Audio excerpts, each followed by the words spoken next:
আটক করা হয়েছিল? গতকাল 24/6/2026 ইংরেজি রাত্রির দিকে আমরা একটা খবর পাই ডেলিভারি প্রাইভেট লিমিটেড থেকে। তারা তাদের মেশিনে চেক করে কিছু সাসপেক্টেড জিনিস দেখতে পায়, তারপর আমাদের জিনিসটা দেখার জন্য বলে।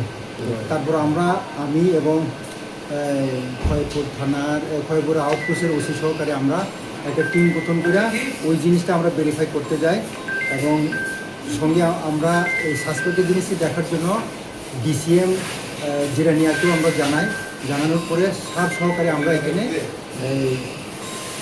যে সাসপেক্টেড যে 5টা আসলো, 5টা প্লাস্টিকের প্যাকেট আসলো, এই প্যাকেটটা আমরা দেখতাম যাই। যাওয়ার পরে সেখানে আমরা ডিসিএম সাহেবের উপস্থিতিতে তাদের এই ডেলিভারি হাবের স্টাফ সহকারে আমরা জিনিসটা খোলার পরে এখানে কাপ সিরাপ পাওয়া যায়।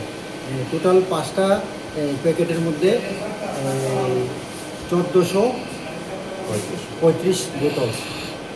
তারপর আমরা তাদের মাধ্যমে বিভিন্ন লিঙ্কে খুঁজ করে জানতে পারি যে অ্যাকচুয়াল যে মালটা রিসিভার আমরা হের পিছনে ডিটেন করার জন্য আমরা সিভিল ড্রেসে আমরা মানে পেতে বসি আর কি, তাদেরকে ডিটেন করার জন্য যারা ইনভলভ ছিল।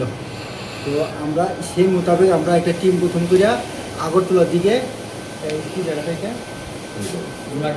গোলাগিরি কুঞ্জবন এইদিকে আমরা ডেলিভারির যে বইটা সহকারে আমরা যাইয়া যে ইনভলভ যে রিসিভার আর কি, ওই মালের যে রিসিভারকে আমরা অ্যারেস্ট করতে পারছি। 2 জন তারা আমাদের দুজন অফিসের কাছ থেকে আসে।